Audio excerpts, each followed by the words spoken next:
Sa ating pong huli at ikatong awiting espiritual, page 333 po, page 333, The Love of God.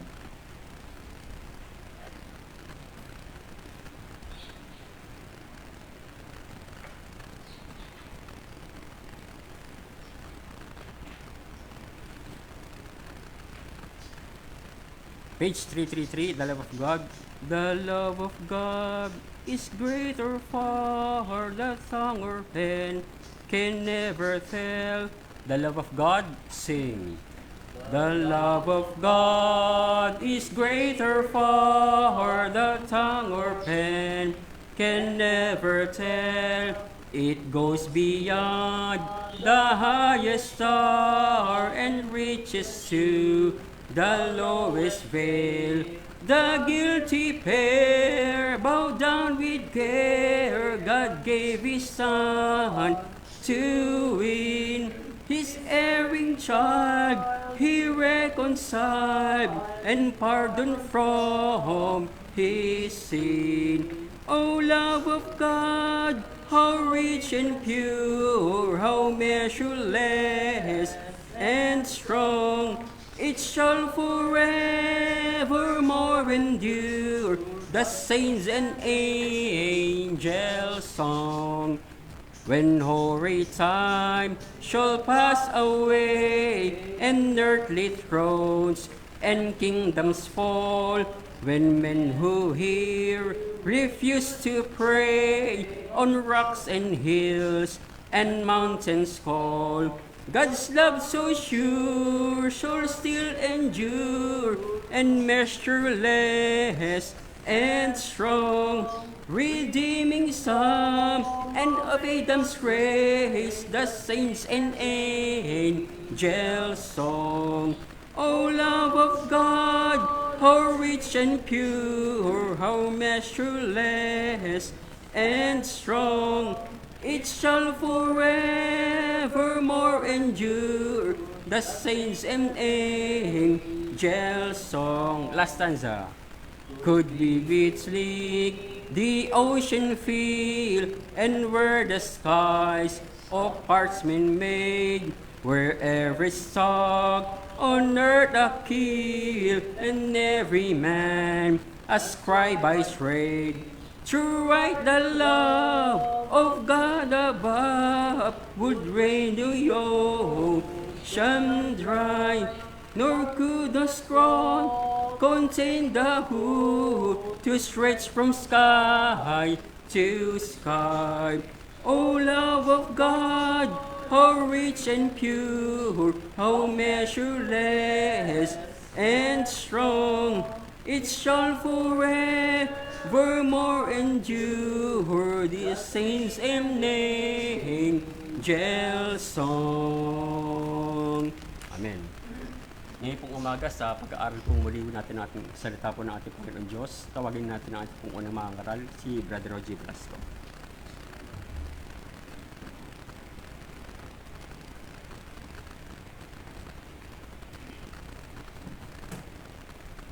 Kung mabiyaya at mapagpalang umaga sa lahat, mga kapatid. Buksan po natin ang ating mga Bible sa 1 Thessalonians chapter 4.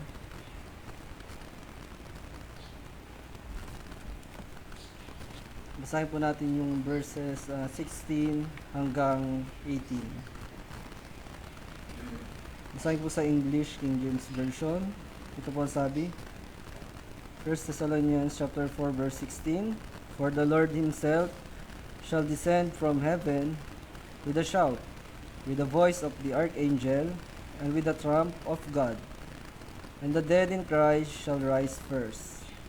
Then we which are alive and remain shall be caught up together with them in the clouds, to meet the Lord in the air, and so shall we ever be with the Lord. Wherefore comfort one another with these words. Ang ating pong tatalakayin ngayong umaga ay rapture po, mga kapatid. Sa pagsisimula po natin, tayo po ay manalangin. Aming Diyos na banal, makapangyarihan sa lahat, aming Diyos na soberano, ataas-taasan sa lahat. Aming Ama na nasa langit, maraming pong salamat sa isa na naman pong araw na inyong itinakda para sa amin upang kami po ay inyong tipunin dito sa lugar na ito, upang kami po ay sumamba sa inyo sa Espiritu at katotohanan. Aming Diyos, ang aming pong dalangin, nawa po ay ihanda niyo po ang isip at puso ng bawat isa sa mga kapatiran at gayon din po sa mga tagapakinig. Nawa po ay maging pagpapala ito sa amin, magsilbi itong pag-asa, aming Diyos, sa inyong pangako na aming kakamtin balang araw sa takdang panahon po na inyong tinalaga. Aming Diyos, maraming pong salamat. Nawa po ay maging pagpapala ito sa amin. Amin din pong inaalala ang isang linggong nagdaan sa inyo pong pag-iingat at paggabay sa amin, sa pagbibigay po sa aming mga pangangailangan. Aming Diyos, maraming pong salamat. Tunay po na napakabuti po ninyo sa inyong mga anak. Amin din pong inaalala, aming Diyos, ang aming mga kasalanan na nagawa. Kami po ay inyong patawarin. Kami po ay nagsisisi. At palagi niyo po kaming tulungan na mapagtagumpayan po palagi ang aming mga laman. Kami yung gabayan sa aming paglakad habang kami po ay nandirito pa sa lupa, aming Diyos. At patuloy niyo po nawa kaming magamit sa inyong ministeryo at sa mga mabubuting gawa, aming Diyos. Aming Diyos, maraming salamat.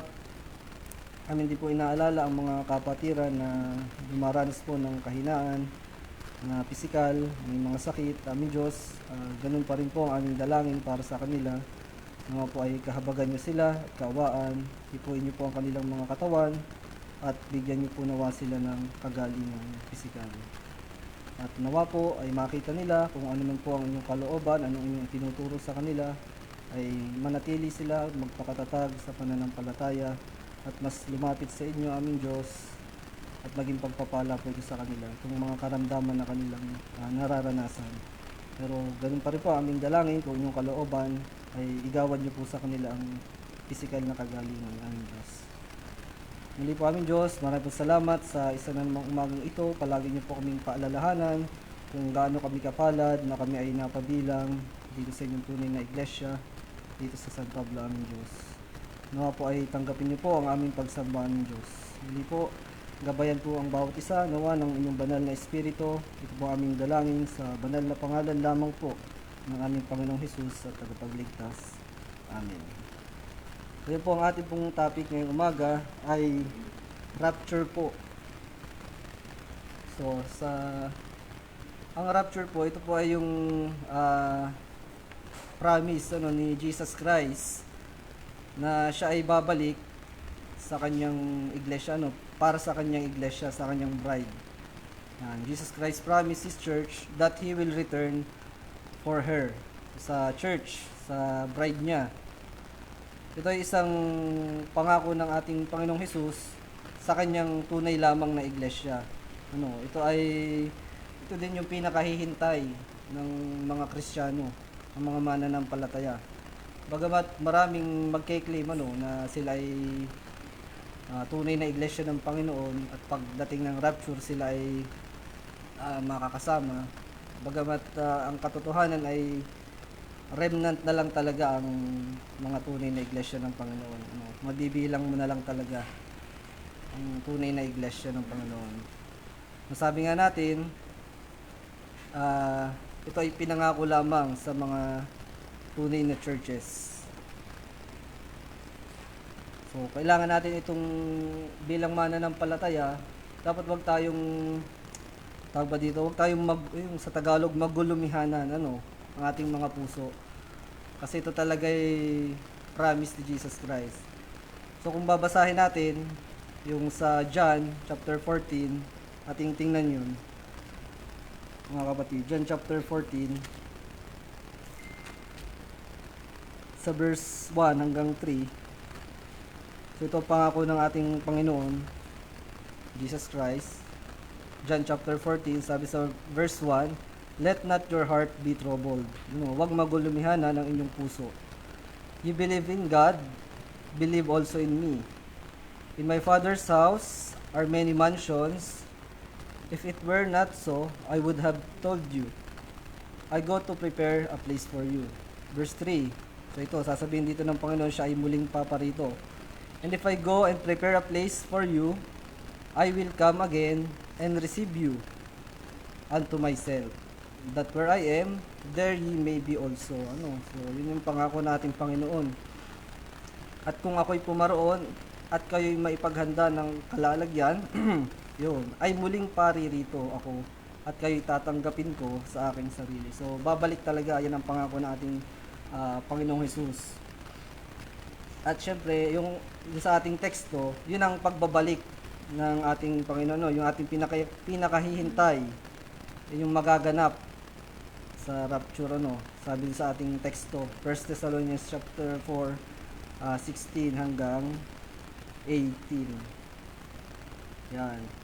So, meron tayong tatlong punto na titingnan ngayong umaga. Dito natin makikita una doon sa unang punto kung ano yung meaning ng rapture. Yung pangalawa, yung kaibahan, difference between rapture and revelation. Kasi makikita natin, meron dalawang advents ang Panginoong Jesus. Titingnan natin yan. And sa pangatlong point natin, ay yung ano ba yung characteristic ng rapture. So makikita natin kung ano yung kanyang sino yung purpose, kung sino yung kasama, kung ano yun, mabilis ba yun, o mabagal, o parang kisap mata lang, yung ganun, titingnan natin sa third point. So dito muna tayo sa unang punto natin, ngayong umaga. The meaning of the rapture. Yung word na rapture. So doon sa ating teksto, nabanggit dun yung caught up. So, ang Greek word ng nung salitang yon ay harpazo. So, Latin word ay raptura. Raptura, harpazo, ang kanyang Greek. Ang Latin word naman ay raptura. So, meaning nun, to seize, snatch away, to seize something or someone by force, or snatch away something or someone by force. And then, ang isa pa niyang meaning, catch away or catch up, or pluck away, pull away, take away, by force. So, sa Bible ay meron siyang apat na occurrences, apat na beses siyang ginamit, yung harpazo. So, isa na dyan, yung sa ating teksto, yung 1 Thessalonians, sa chapter 4, verse 17, kung ating babasahin ulit, mababasa natin dyan yung caught up, yung harpazo sa Greek. So, 1 Thessalonians chapter 4, verse 17, ang sabi, then we which are alive and remain shall be caught up. Harpazo. Sa Tagalog yun ay aagawing. Yan. Together with them in the clouds to meet the Lord in the air, and so shall we ever be with the Lord. So, sa Tagalog yung caught up ay aagawin kasama nila sa mga alapaap. And then, kung titingnan natin yung pangalawang talata na pinaggamitan niyan, ay yung sa Acts chapter 8.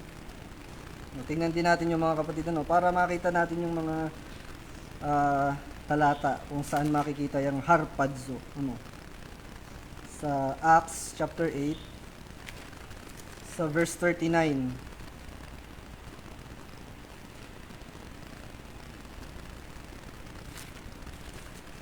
So ito sabi, Acts chapter 8, verse 39, and when they were come up out of the water, the Spirit of the Lord, so anong ginawa kay Philip?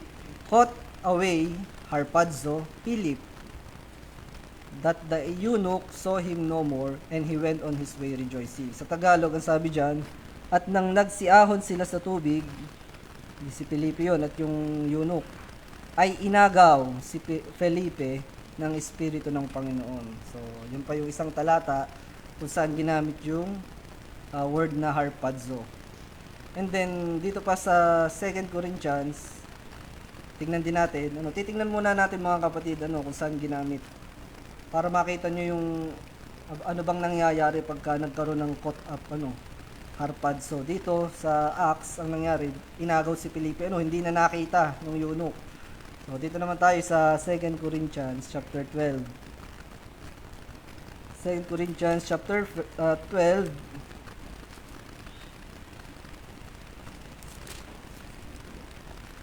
Yan, dito tayo sa verse 2 magsimula, no? Hanggang verse 4 ito. Dalawang beses dito ginamit sa 2 Corinthians chapter 12, sa verse 2 at saka sa 4. Basahin natin, verse 2. I knew a man in Christ above 14 years ago, whether in the body, I cannot tell, or whether out of the body, I cannot tell, God knoweth. Such an one, ang nangyari doon sa man na yun, sinasabi ni Pablo, caught up, harpazo, na inagaw, saan napapunta? To the third heaven. Verse 3, and I knew such a man, whether in the body, or out of the body, I cannot tell, God knoweth. Verse 4, how that he was caught up, again, harpazo, siya'y inagaw, into paradise, and heard unspeakable words which is not lawful for a man to utter. So nakita natin ay ito yung naging experience ni Pablo nung siya ay nakarating sa third heaven. So anong nangyari sa kanya? Siya ay na harpazo, inagaw, na caught up, sabi niya. And then yung last verse kung saan natin makikitang ginamit yung word na yan ay sa Revelation, mga kapatid? Revelation chapter 12. Yan, basahin natin yan. Revelation chapter 12 sa verse 5. Yan. Sabi dito, and she brought forth a man-child who was to rule all nations with a rod of iron, and her child was harpazo, caught up, ay inagaw, unto God and to His throne. So, yun po yung mga talata, mga kapatid, sa Bible, kung saan ginamit yung word na harpazo, or Latin word raptura. Yan. So, alam na natin yung meaning, may idea na tayo. So, naintindihan na natin yung meaning ng rapture, inagaw, caught up, snatch away by force, catch away, pluck away, take away by force. So, yan, may idea na tayo. So, that's the meaning of rapture. At dito din sa mga talatang ito natin nakita kung saan siya ginamit, kung paano siya ginamit. So, kita natin nung inagaw si Philip, hindi na siya nakita nung eunuch. Kumbaga, caught up talaga, kinuha. And then dito sa ating point number 2, gusto kong pag-aralan natin, titingnan natin yung difference between rapture and revelation. So bakit natin kailangang tingnan yun? Kasi yung pagdating ng ating Panginoong Jesus dito sa lupa ay merong tinatawag na first advent and second advent. So yun yung naka-record sa Bible. Sa Bible, His advents, the physical appearances of Jesus Christ. So yun. So merong two major appearances of Christ here on earth. So yung first coming o yung first advent, so ano ba yun? Yung incarnation, basahin ko sa English. The first advent refers to the coming of Jesus Christ in human form. So ano yun? John 1:14, yung and the word was made flesh and dwelt among us. So nung ipinanganak ang Panginoong Jesus, this was His birth in Bethlehem over 2,000 years ago, fulfilling numerous Old Testament prophecies about the Messiah who would come to save humanity. So yun yung first advent ng Panginoong Jesus, hanggang sa siya ay napako sa krus, sinakripisyo niya ang kanyang buhay para sa kapatawaran ng kasalanan ng kanyang mga hinirang, sa mga elect lang yan, for His people only. So sabi nga natin, yung kanyang first advent, yun John 1:14, yun yung isang talata. And then dun sa Isaiah chapter 7 verse 14, gusto ko ding basahin natin yun para ipakita na ipapanganak. So ito yung record sa Bible ng kanyang first advent. Sa Isaiah chapter 7, yung sa verse 14, ang sabi dyan, Isaiah chapter 7 verse 14, therefore the Lord Himself shall give you a sign. Behold, a virgin shall conceive and bear a son, and shall call his name Emmanuel. So, ayan, ano, mga kapatid. So, tinutukoy dyan ay ang Panginoong Jesus. Ipapanganak siya ng isang birhen, ano. And then, another verse, ay dito, yung, nung kinausap ng mga anghel, yung mga shepherd, ano, sa Luke chapter 2. So, ito yung record ng kapanganakan ng Panginoong Jesus. Luke chapter 2, sa verse 11. Yan, ito sabi.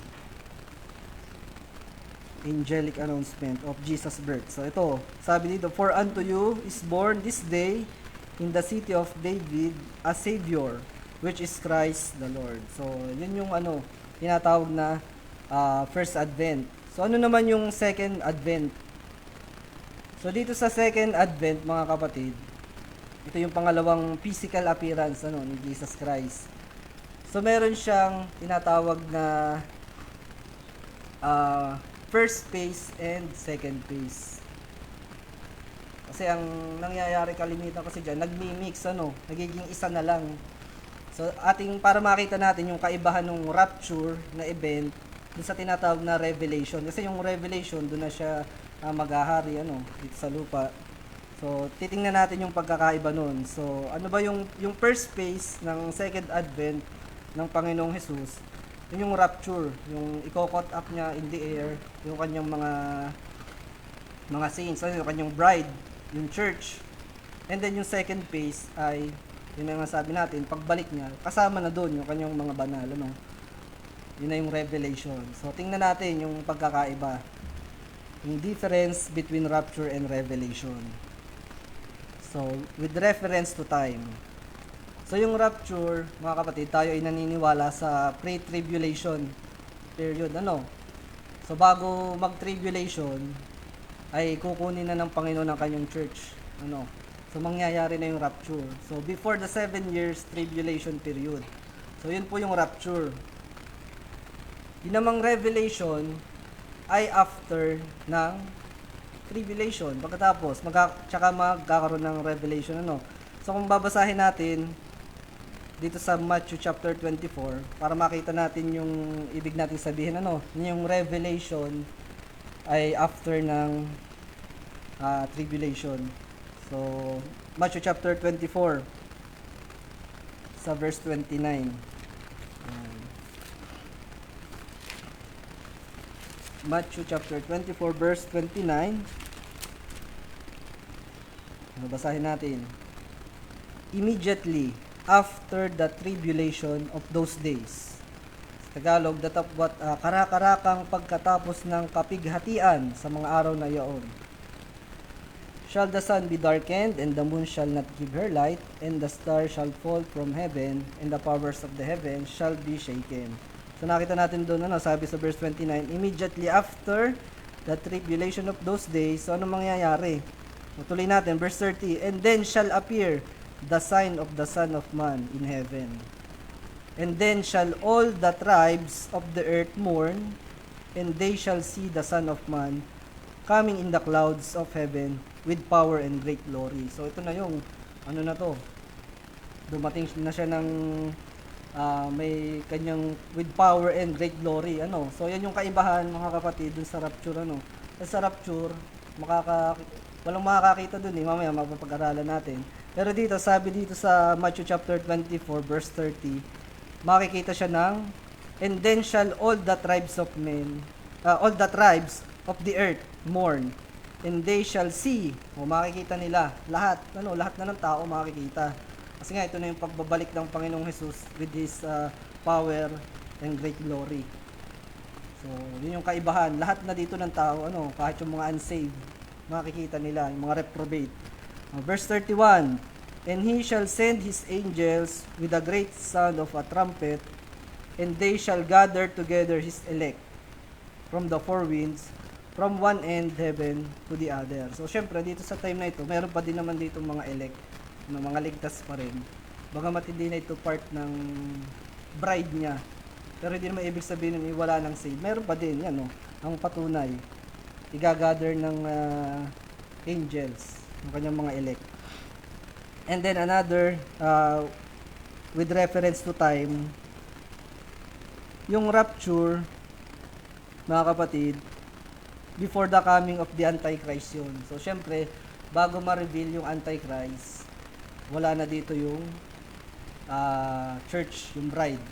No, sabi nga doon sa ating talata, dito sa 1 Thessalonians,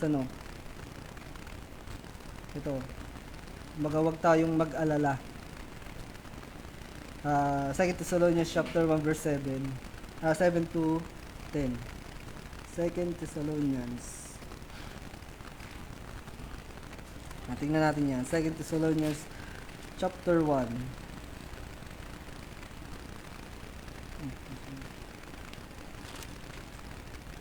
Verse 7 hanggang 10. And to you who are troubled, rest with us when the Lord Jesus shall be revealed from heaven with His mighty angels. So, bigyan natin ng pansin yun, And to you who are troubled, rest with us. Kumbaga nandun na, when the Lord Jesus shall be revealed from heaven with His mighty angels. So, talking about din doon sa pagbabalik ng Panginoon, doon sa kanyang binasa natin kanina sa Matthew. Babalik na siya kasama ang mga anghel, ang mga banal. So, makita natin dyan, yung rapture ay before yung pagbabalik ng Panginoon para kumbaga i-judge na yung world. And then yung revelation, syempre, na-revealed na dyan yung Antichrist. Yun naman, bago magsimula yung millennial reign. So, that is, mga kapatid, with reference to time, yun yung difference between rapture and revelation.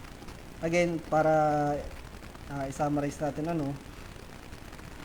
yung rapture, mangyayari bago mag-start ang tribulation period. And then yung rapture, syempre, mangyayari bago ma-reveal yung Antichrist. So, makararapture muna ang kanyang church.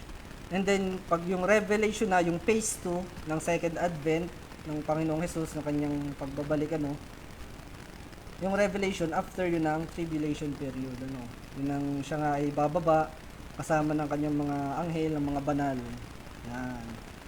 And then another difference, para makita natin difference between rapture and revelation, pagdating naman dun sa place, with reference to place. Ayan yung rapture, mga kapatid, kung papansinin natin dun sa ating teksto, ang sabi dun, in the air, from the heaven to clouds. Sabi dito, basahin ulit natin yung ating teksto, yung verse 17. 1 Thessalonians, 1 Thessalonians chapter 4, in verse 17. Pansinin natin dyan yung in the cloud, tsaka in the air. So, nakita natin kung saan yung place where it will took place, yung rapture. Then, we which are alive and remain shall be caught up together with them, saan? In the clouds, to meet the Lord, saan? In the air. So, yan yung rapture, first phase. And so shall we ever be with the Lord. So, pagdating naman dun sa Revelation, so ito makita nyo yung kaibahan. Second phase naman ito ng pagbabalik ng ating Panginoon. Second Advent, second phase. Kanina ay second Advent, first phase, yun yung rapture. Again, baka malito kayo ha. May dalawang Advent, ang Panginoong Jesus. First Advent, yung kanyang incarnation, pinanganak siya. Second Advent ay ito nang pinag-uusapan natin. Meron siyang dalawang phase, dalawang part kumbaga. Yung rapture and then revelation.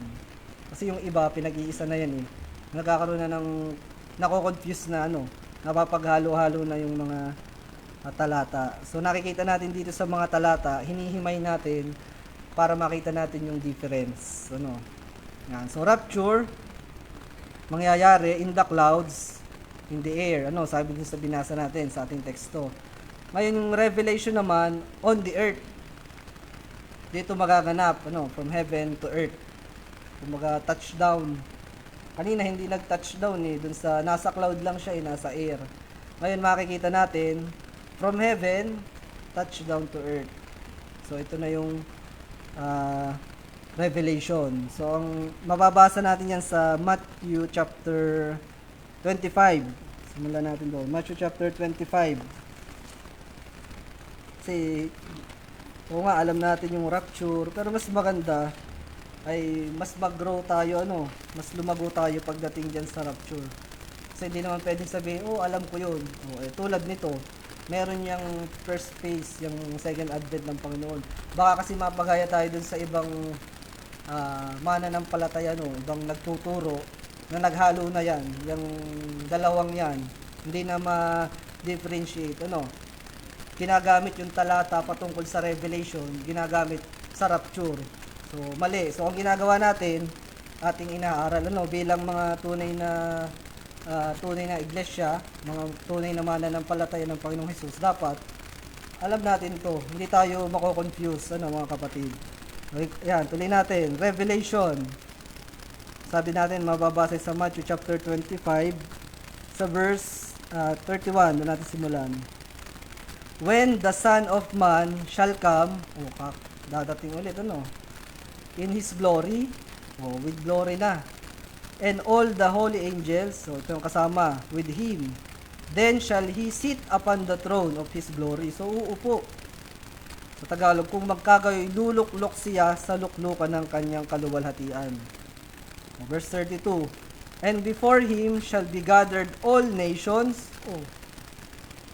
gagather sa kanyang harapan, and they shall separate them one from another, as a shepherd divided his sheep from the goats. So sabi nga natin, touchdown nito, sa Tagalog, at titipunin sa harap niya ang lahat ng mga bansa. So meaning, nandito na siya. So sabi nga natin, kita na siya ng lahat ng tao, kahit yung mga unsaved. So anong purpose nun, So makikita din natin, yung purpose. Pagdating sa purpose, makikita natin yung kaibahan ng rapture sa Revelation. Bagamat parehong part yun ng second advent ng pagbalik ng Panginoon. So with reference to purpose. So syempre, yung rapture, ang purpose nun, to take His bride away, the church, and all the dead in Christ.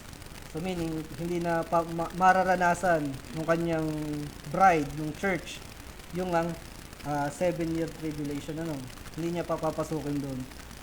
Tayo ay naniniwala dyan, And then yung Revelation, syempre, ang purpose nun, nabasa na natin, to gather together all the nations,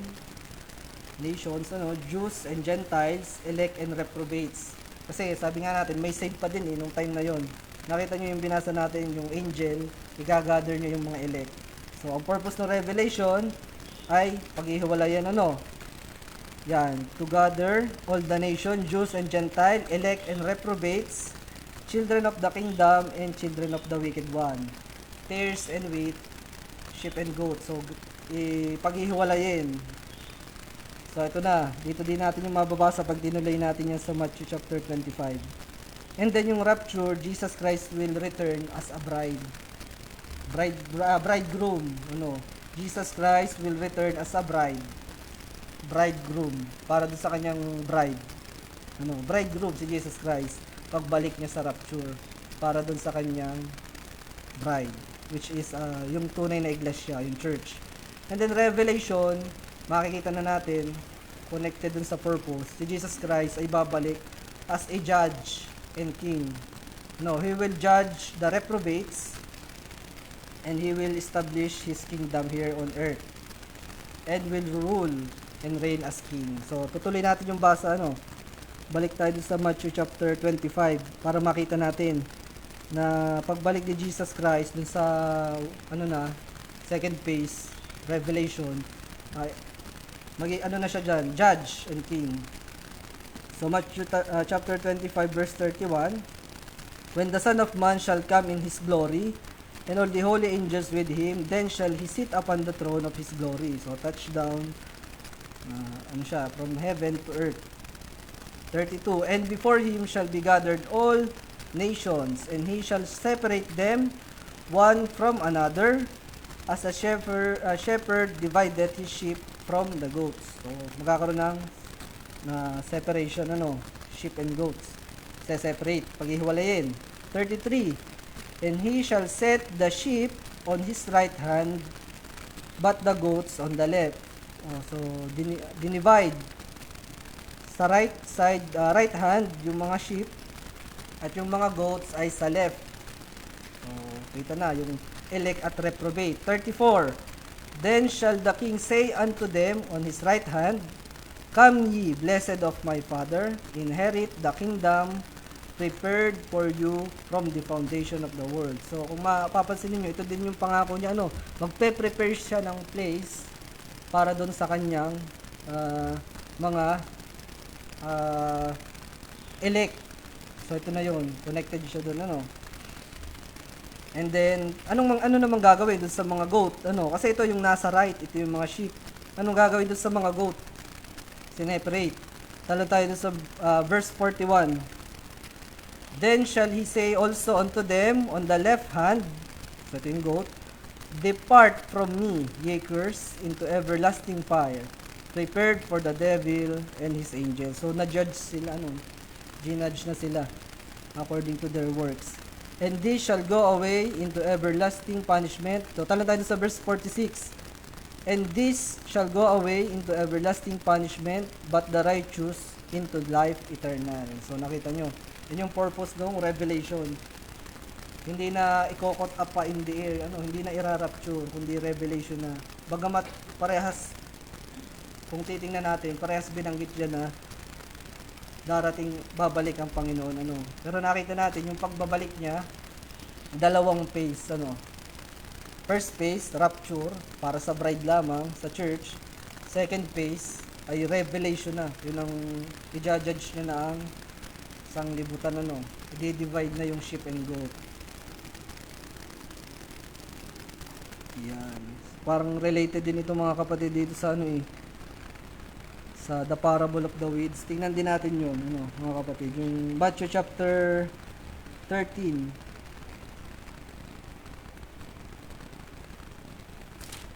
Yan. Tingnan din natin, para makita natin yung gagawin dun sa mga reprobates. Gusto ko bigyan natin yun ng diin Yan. Matthew chapter 13, simulan natin sa verse 37. Dito in-explain na ni Jesus Christ yung ibig sabihin ng parable. Matthew chapter 13 verse 37, He answered and said unto them, He that soweth the good seed is the Son of Man. 38. The field is the world. The good seed are the children of the kingdom. So yan, maliwanag.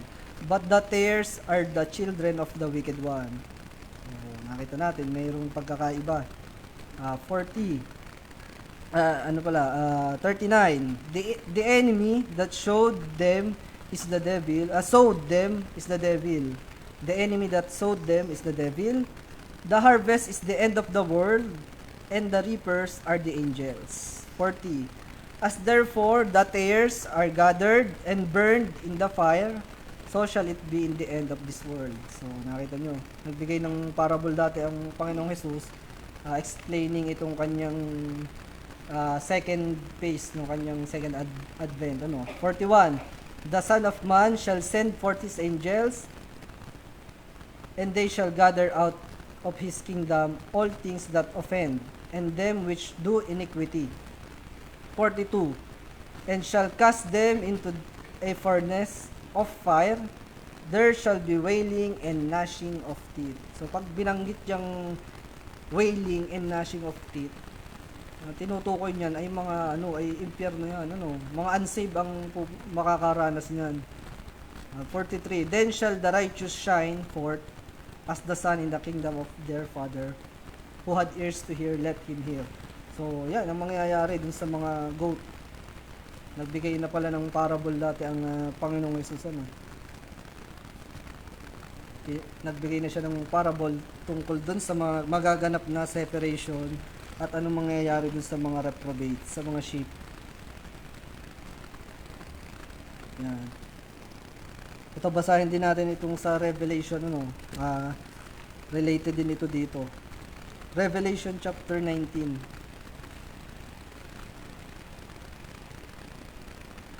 Revelation chapter 19. Simulan natin dito sa verse 11.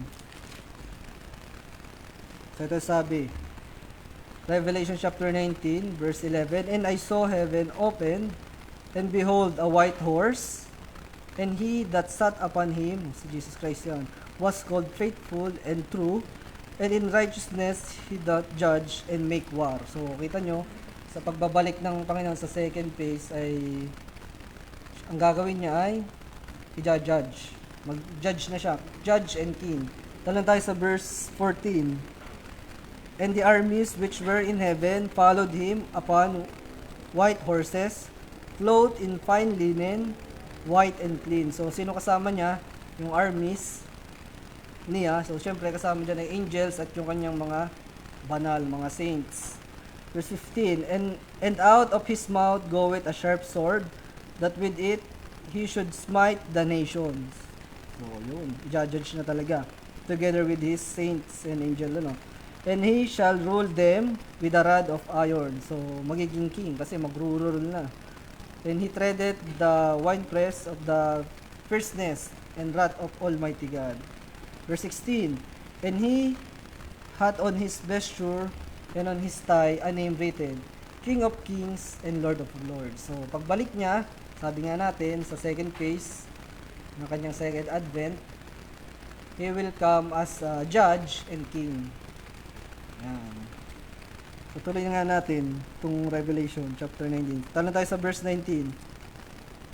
And I saw the beast and the kings of the earth and their armies gathered together to make war against him that sat on the horse and against his army. So lalaban, papalagpas sa Panginoong Jesus, together with these saints and angels. 20. And the beast was taken, and with him the false prophet that wrought miracles before him, which he deceived them that had received the mark of the beast, and them that worship his image. These both were cast alive into the lake of fire burning with brimstone. So, impyerno talaga, 21. And the remnant were slain with the sword of him that sat upon the horse, which sword proceeded out of his mouth, and all the fowls were filled with their flesh. So, meaning, patay talaga lahat. Yung mga reprobate, talagang ma-judge sila according to their evil works, sa kanilang mga iniquity. And then, another thing related sa purpose, mga kapatid, dun nga sa rapture, he will come for his saints, both living and the dead. Kasi yung mga patay na mga banal, mga elect, ay i-resurrect din yun, pag nag-rapture. Yan. Doon naman sa Revelation, Jesus Christ will come with his saint and angels. Kasama naman ng Panginoon yung kanyang mga, di ba, nag-rapture. Yung kasama niya, yung mga na-caught up in the air during rapture, yun naman ang kasama niya pagbalik sa Revelation. Sabi nga sa Revelation chapter 19 verse 14 yung binasa natin kanina. And the armies which were in heaven followed him upon white horses. So clothed in fine linen, white and clean. So meaning yung mga nagsuot, sino bang magsusuot ng yung white linen? Clothed in fine linen, white and clean. 'Di ba yun ay bride? Yun yung mga mananampalataya na kabilang sa church, sa kanyang bride, mga saints. Ayan, so. And then dito sa ating third point, mga kapatid. So dito tayo magtatapos. Sa ating third point ay the characteristics of the rapture. So titingnan natin yung mga characteristic ng rapture. So una, sabi nga natin, ito paulit-ulit na natin nasabi, the rapture is primarily for his church, his bride. So, ang rapture ay para lamang dun sa church, true church, sa kanyang bride. Ito ay kanyang pangako sa kanyang bride. So kung babasahin natin yung binasa na rin pala natin kanina, yung John chapter 14, verse 3, And I go up and prepare a place for you. Yan. So, kausap niya kasi dito in church, I will come again and receive you unto myself. That where I am, there ye may be also. So, yun yung kanyang pangako sa kanyang church, sa kanyang bride. So, ang bride ay narito pa sa lupa, It is for those who are alive and remain. Sabi nga dun sa teksto natin, sa 1 Thessalonians chapter 4, para dun sa mga alive and remain. Basahin nga natin yung 1 Thessalonians chapter 4, verse 17. Ang rapture ay para dun sa mga who are alive and remain na kabilang sa church. Yan. Then we which are alive and remain shall be caught up together with them in the clouds to meet the Lord in the air, and so shall we ever be with the Lord. So, yun, para sa mga buhay daw, yung rapture. Paano yung mga namatay ng members na? Siyempre, kasama din yun. Babasahin natin yan. Dito yan sa verse 13. Paano yun? Paano yung mga namatay na? The 1 Thessalonians chapter 4 verse 13. Kasama din yun, syempre. Sabi nga natin, i-resurrect sila, kasama sila dun sa rapture. 1 Thessalonians chapter 4 verse 13. But I would not have you to be ignorant, brethren, concerning them which are asleep. So, yung mga namatay na. That ye sorrow not. Huwag tayong malungkot kahit sila ay nawala na. Dito sa atin, may mga members na tayong kinuha na ng Panginoon. Even as others which have no hope. Verse 14, for if we believe that Jesus died and rose again, even so them also which sleep in Jesus will God bring with him. Verse 15, for this we say unto you by the word of the Lord, that we which are alive and remain, so tayo yan, buhay, unto the coming of the Lord shall not prevent them which are asleep. Kasama din sila. 16, for the Lord himself shall descend from heaven with a shout, with the voice of the archangel, and with the trump of God, and the dead in Christ shall rise first. Ay mauna po pala. So, yung mga patay, ibig sabihin dyan, ay bubuhayin muna, Yung sabi, and the dead in Christ shall rise first. So, nakita natin, yung karakteristik ng rapture, para sa kanyang church, sa kanyang bride, hindi lamang dun sa mga buhay, dun sa mga tapat, magpapakatapat, kundi dun sa mga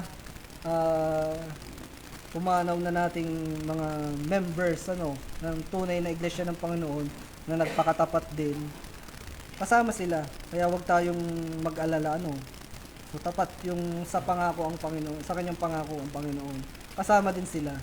Parang hirap naman nun, nag-rapture tapos hindi nakasama yung mga tapat niya. So talagang mga nagpakatapat sa kanya. So talagang makikita natin ang Panginoon ay mapapagkatiwalaan talaga ang kanyang pangako. Kasi sinabi dito sa mga talata, kahit yung mga wala na, mga nakalibing na ay they shall rise also. And the dead in Christ shall rise first. Kasama din. And then, ang characteristic pa ng rapture ay, ito yun, the rapture will be very quick. So, sinasabi nga natin, ano ba yung rapture? May makakapansin ba nun? O ganito, ganyan? Ito, tingnan natin, tatalakayin natin to. The rapture will be very quick. So, ang pagbabalik ni Jesus Christ ay inihalin tulad, una, sa pagdating ng magnanakaw. Yan. 1 Thessalonians chapter 5, verse 2. So, ano bang ibig sabihin nun? Yung magnanakaw, syempre, walang nakakakita, kaya nga nakapagnakaw Kasi walang nakakita. Pero ngayon, may CCTV na.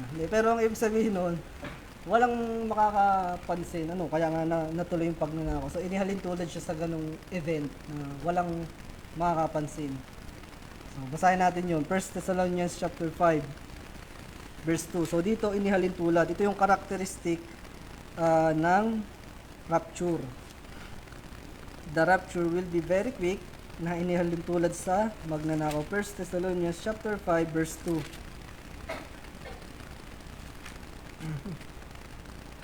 Sabi dyan, for yourselves know perfectly that the day of the Lord, so ayun yun, so cometh as a thief in the night. So, sa gabi pa. Yan. So, inihalin tulad din ang rapture sa isang kisap mata. So, ito talaga. Mabilis, Basahin natin sa 1 Corinthians chapter 15. So, ito pa yung isang karakteristik ng rapture. Inihalin tulad sa isang kisap mata. 1 Corinthians chapter 15. Basahin natin yung verse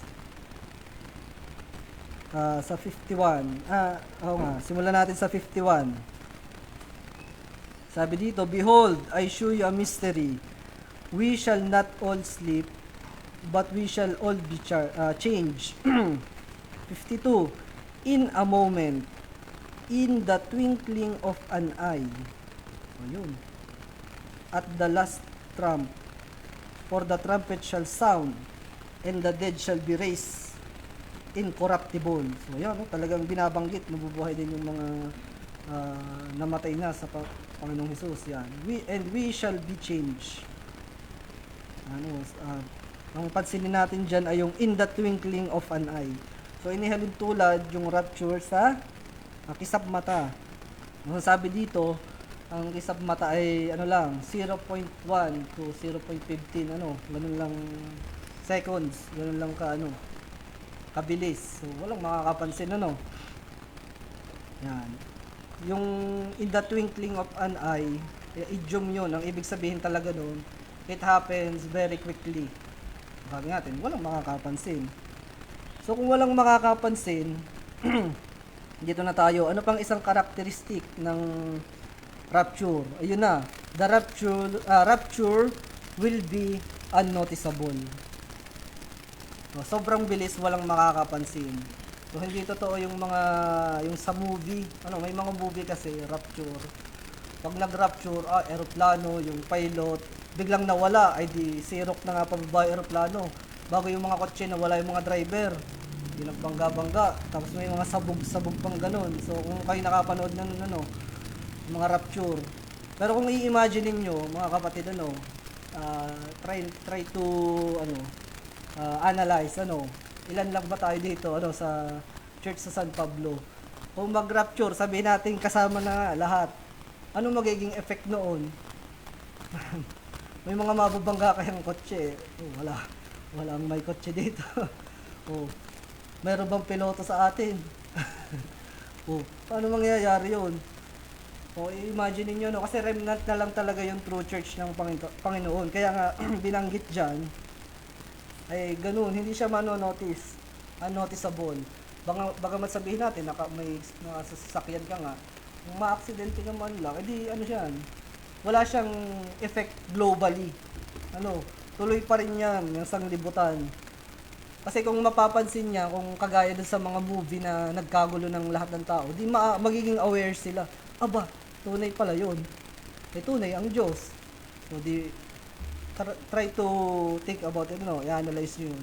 Kung ganun kagrabe ang mangyayari pag nag-rapture, kagulo mga tao, bagsakan ng mga eroplano, bangga ng mga tren, mga kotse, ay di sasabihin, totoo yung mga Kristiyano, totoo yung Diyos nila. Ay siya, abangan natin, lalabas ang Antichrist, patayin natin yung Antichrist. Hindi mangyayari yun. Try to think about it, Pero kung unnoticeable siya, tulad dito, Church sa San Pablo, iilan lang tayo, kung ma-rapture man lahat, walang effect sa society, walang effect sa world. Unnoticeable. Tuloy pa din yan. Maaari ang mangyari, magpa-file ng missing person, yung iyong mga kapamilya. Kung sila ay hindi na aralan talaga, i-report ka sa police, missing person. Pero kung naturuan naman sila, na-rapture si di sila. Kaya maganda rin talaga, ituro din natin ito sa ating mga kapamilya, para at least aware din sila. Malay nyo, biglang magkaganon, sa halip na magsisi sa mga kasalanan, mag-prepare sa pagdating na ang Antichrist, hindi magpatatak, ang mangyayari, i-report ka na lang sa police, nag-missing person yung aking anak, yung aking ina, yung aking ama, yung aking kapatid, missing person. So, dapat, sabi ko nga sa inyo, aware din tayo dito sa ganito, naniniwala tayo sa rapture bago hindi naman natin totally alam. Basta ang alam natin, mara-rapture daw. Ito maganda tong ginagawa nating pag-aaral.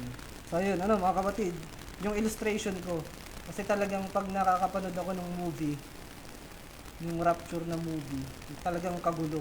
Pero paano mangyayari yun? Kung mangyayari yun ngayon, ilan lang ba ang churches na dito sa Pilipinas, yung true church, makukonsider natin mga tunay na iglesia. Mawala man yung lahat, yung Pilipinas, tuloy yan. Tuloy yan. Hindi yan tuloy ang bansang Pilipinas. Hindi yan papansinin. Missing person lang yan. Ala, yun yung mga kulto yung kaya yung nawala. Mga namundok na yun. O kulto yun, baka yung mga nagpatiwakal na kaya mga nawala. So, ganun siya. Hindi siya manonotice talaga. Baka tayo, tunay na iglesia ng Panginoon. Alam natin, pag nangyari yun, para siyang magnanakaw, walang makakapansin. Pag blink lang siya ng mata, wala ding makakapansin. So yun nga, yun yung ating the rapture will be unnoticeable. So yun yung isang characteristic. Mali yung yung sa movie na ganong kagulo ang mundo. Hindi yan, hindi pa magkakagulo. Sa tribulation, yung unang 3.5 years, peace yun. So kung ganong kagulo, ay papaano yun? So talagang hindi tunay yun. Armenia nang gumawa ng movie na ganun. Yan. And then, dito sa Revelation chapter 1, yan, ito yung kaibahan. Di ba sabi natin, ang karakteristik ng rapture, walang makakapansin. Dito naman sa Revelation, pag-reveal na ng Panginoon, sa kanyang second phase, second advent, second phase. Sabi sa Revelation chapter 1 verse 7, kita na siya, mapapansin talaga siya ng lahat, kita na siya ng lahat. Ito yung kaibahan ng rapture sa Revelation. Sabi sa Revelation chapter 1 verse 7, behold, he cometh with the clouds, may clouds ulit, and every eye shall see him. Yun, kita na siya. Lahat na. And they also which pierce him, and all kindreds of the earth shall wail because of him. Even so, amen. So kita nyo, yung Revelation, hindi sinabing kisap mata, hindi sinabi dito na kisap mata eh. Ang kaibahan ng pagbabalik ng Panginoon sa kanyang second phase, kita na siya ng lahat. Mare-recognize siya. Kasi sabi, and they also which pierce him. Nakikita din sila, yung mga yun, mga nag-pierce sa Panginoon. So ayan, natalakay natin yung characteristic of rapture. So para sa atin sa tunay na iglesia ng Panginoon, ang rapture ito ay a day of great rejoicing and comfort para sa atin. Ito ay kagalakan, ito yung ating pag-asa na balang araw kung tayo nagpapakatapat, kahit pa madaming sabihin natin tayong kinakaharap na kahirapan, mga affliction, mga ganon. Tandaan natin, tulad sa aming pinagbubulay-bulayan sa Bible study, mas higit yung ating makakamtan, ang ating makukuha sa darating na panahon. Baliwala yung mga affliction, mga kahirapan, kumpara dito. Kung makakasama ka dito, tunay na napakapalad mo. Ang unang requirements sa rapture, member ng true church. Hindi na natin problema yun, kasi idinagdag tayo ng Panginoon dito. So, anong kailangan na lang? Kailangan na lang natin i-exercise ang ating faith, ating pananampalataya. I-work out natin, Hindi ibig sabihin gagawin natin para tayo ay maligtas. Hindi ating ipakita, na tayo talaga ay na-regenerate, tayo ay nakaranas na talaga ng kapanganakang muli, Tayo maglingkod, tayo ay maging active, sa church. Kasi unang-una, napadagdag tayo dito. Baka isipin natin, gawa natin kasi nag-decide tayo. Hindi. Ang Diyos ang nagdagdag sa atin dito. So isipin nyo yun, mapadagdag ka dito. Pasado ka na agad dun sa unang requirements, para mapasama sa rapture. Kasi ang babalikan ng Panginoon ay kanyang bride. Pero hindi ibig sabihin, lahat ng nasa true church ng Panginoon ay kasama na. Siyempre, yung mga nagpakatapat lamang. Nabasa natin yun, yung mga magpapakatapat lang hanggang sa huli. Yan, ano. So, the rapture will be a day of great rejoicing and comfort, para sa atin. So, ang tanong natin dyan ay, mga kapatid, magtatapos tayo dun sa sa tanong, sa mga katanungan, tayo ba ay ready, handa na ba tayo, mga kapatid? Kasi, tinanong yan sinabi yan ng Panginoon, dapat ready. Handa na ba tayo sa pagdating ng Panginoong Hesus? Basahin natin sa Matthew chapter 24. Ito ating last verse. Matthew chapter 24. Doon sa verse 44. Matthew chapter 24. Verse 44. Ito sabi ng Panginoon, "Therefore be ye also ready, for in such an hour as ye think not, the Son of Man cometh." Sa hindi natin inaasahang oras, magbabalik ang Panginoon. So, ang tanong dyan, ang sabi dyan, "Therefore be ye also ready." Maging ready tayo, mga kapatid. Baka kasi tayo lang, kampante, So, ating ding i-review, ating pananampalataya. Para tayo ay, sabi nga natin, makasama tayo dun, ay napakapalad natin. Pero kung hindi tayo makapasama dun sa rapture, ay na yun, sa gawa na natin yun, dahil yun sa ating kakulangan, hindi sa dahil yun ang hindi natin pwedeng sisihin ng Diyos doon. I-judge ang bawat isa according to their works. Tandaan natin yan.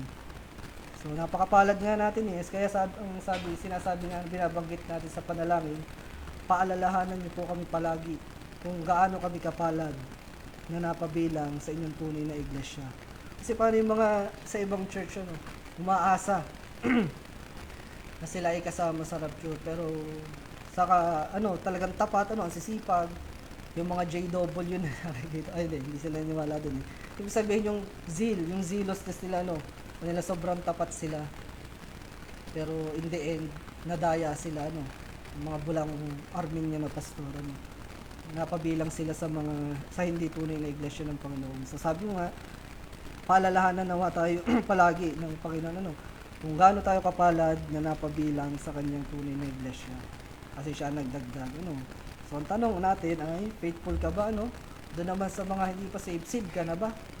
Kasi ang nirarapture lang ay ang bride ng Panginoon. So yan, mga kapatid, tayo ay napakapalad na tayo ay napabilang sa kanyang tunay na iglesia. Tayo magpakatapat. Hindi ito nararanasan ng lahat. Talagang elect lang. Elect amongst the elect. Bride nga May mga elect to salvation. Bukod pa yung elect amongst the elect. Yun yung idinadagdag sa true church. O yan. Kung nakita natin, mga kapatid, yan na yung patungkol sa rapture. Sana naging equip tayo. Sabi ko nga, maganda maituro natin ito sa ating mga kapamilya. Kasi nga baka pag nag-rapture ay i-report ka sa police, missing person. Turo din natin, maging equip tayo para dito. Dito sa aral na ito. Hindi lang basta pinaniniwalaan natin, dapat alam talaga natin pagkakaiba ng rapture at revelation. So yun lang, mga kapatid, nawa ay naging pagpapala ito sa atin. Tayo ay magtapos sa panalangin. Tayo lumuhod, manalangin.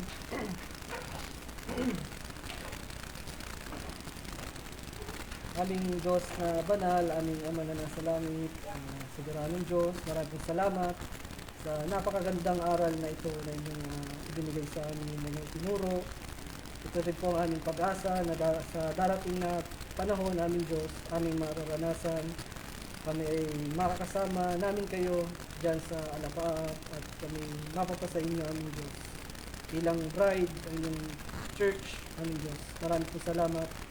Tunay na ito ay nakapagbibigay ng pag-asa sa amin na kung kami ay nangihina sa pananampalataya, pag ito ay aming inalala, aming Diyos, ito yung pangakong ito ay talagang nakakapanabik, aming Diyos, nakapagbigay saya at galak sa aming puso, aming Diyos. Maraming pong salamat na kayo ay babalik para sa inyong church, aming Diyos.